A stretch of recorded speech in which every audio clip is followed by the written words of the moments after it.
Our brains are incredible, constantly thinking and making decisions. But did you know that we actually have two different ways of thinking? It's like having two minds in one brain. In his book, Thinking, Fast and Slow, psychologist Daniel Kahneman calls these two systems System 1 and System 2. System 1 is fast, automatic and effortless. It's what helps us recognize faces, drive a car on a familiar route, or solve simple math problems like 2 plus 2. System 2, on the other hand, is slower, more deliberate, and requires conscious effort. We use System 2 for complex tasks like solving difficult math problems, learning a new language, or making important life decisions. Understanding these two systems and how they interact is crucial for making better decisions and navigating the complexities of life. Throughout this essay, we will delve deeper into the fascinating world of System 1 and System 2. Thinking, exploring their strengths, weaknesses, and the cognitive biases that can influence our judgments. Imagine you're walking down the street and suddenly hear a loud noise. Your heart races, your muscles tense, and you instantly turn your head to see what's happening. That's System 1 in action. It's our brain's rapid response system, always on the lookout for potential threats and opportunities. System 1 is driven by instinct, intuition, and emotions. It relies on mental shortcuts called heuristics to make quick judgments and decisions. These heuristics are based on our past experiences, beliefs, and biases. While System 1 is incredibly efficient, it's not always accurate. It can lead us astray when faced with complex situations or unfamiliar information. That's why it's important to be aware of its limitations and engage System 2 when necessary. System 1 is like a trusty but sometimes impulsive friend. It's always there to help us navigate the world, but we need to be mindful of its biases and tendencies to jump to conclusions. System 2 is the more analytical and deliberate part of our brain. It's what we use for logical reasoning, critical thinking, and planning for the future. Unlike System 1, which operates automatically, System 2 requires conscious effort and attention. Think of System 2 as a muscle. The more we use it, the stronger it becomes. However, it's also lazy and prefers to conserve energy whenever possible. This means that System 2 often relies on System 1's quick judgments, even when they might be biased or inaccurate. Engaging System 2 takes effort, and it can be tempting to rely on System 1's effortless thinking. However, by consciously activating System 2, we can override our initial impulses, challenge our assumptions, and make more informed decisions. Heuristics are mental shortcuts that our brains use to simplify complex problems and make quick decisions. They are like rules of thumb that help us navigate the world without having to analyze every single piece of information. For example, imagine you're trying to choose between two restaurants. One is crowded while the other is empty. You might automatically assume that the crowded restaurant is better because of the social proof heuristic. If lots of people are there, it must be good. While heuristics can be helpful, they can also lead to cognitive biases, which are systematic errors in thinking that can distort our judgments. For instance, the availability heuristic causes us to overestimate the likelihood of events that are easily recalled, such as plane crashes or shark attacks.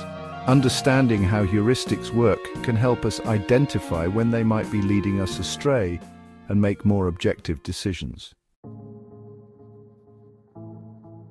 Section 5. When intuition fails, cognitive biases. Cognitive biases are like optical illusions for our minds. They are predictable patterns of thinking that can lead us to make irrational or illogical judgments. These biases are often unconscious and can be difficult to overcome even when we're aware of them. One common cognitive bias is confirmation bias, which is our tendency to seek out information that confirms our existing beliefs and ignore evidence that contradicts them. This bias can prevent us from seeing things objectively and making sound decisions. Another common bias is the sunk cost fallacy, which is our reluctance to abandon a course of action that we've already invested time, money, or effort in, even when it's no longer in our best interest.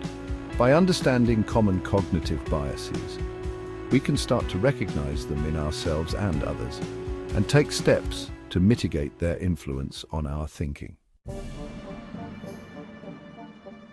Section 6, the anchoring effect, how first impressions stick.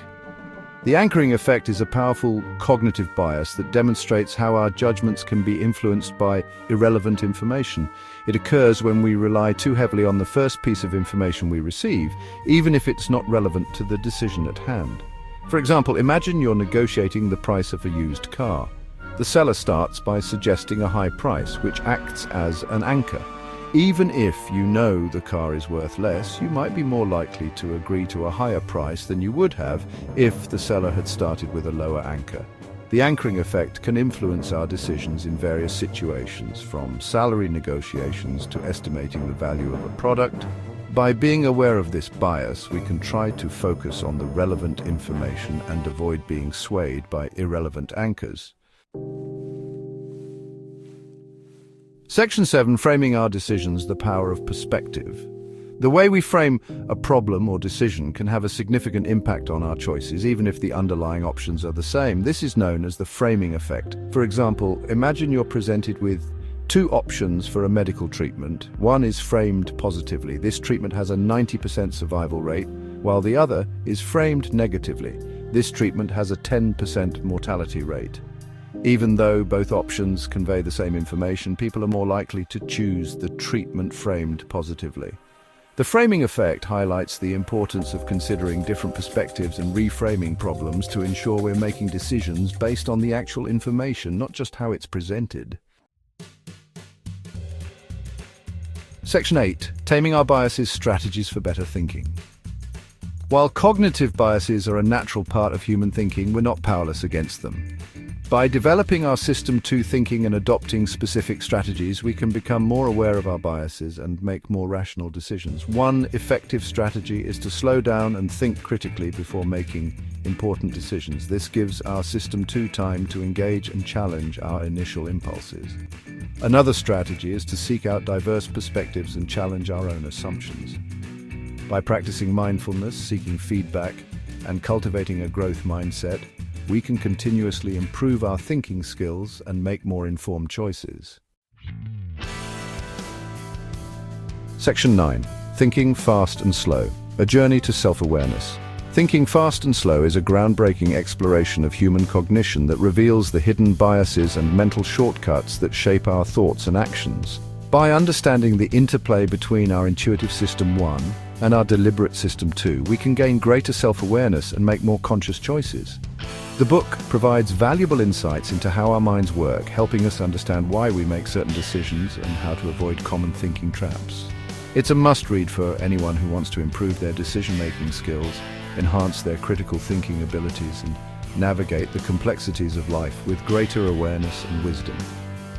By embracing the dual nature of our thinking, we can harness the strengths of both System 1 and System 2, making more informed decisions, fostering stronger relationships, and living more fulfilling lives.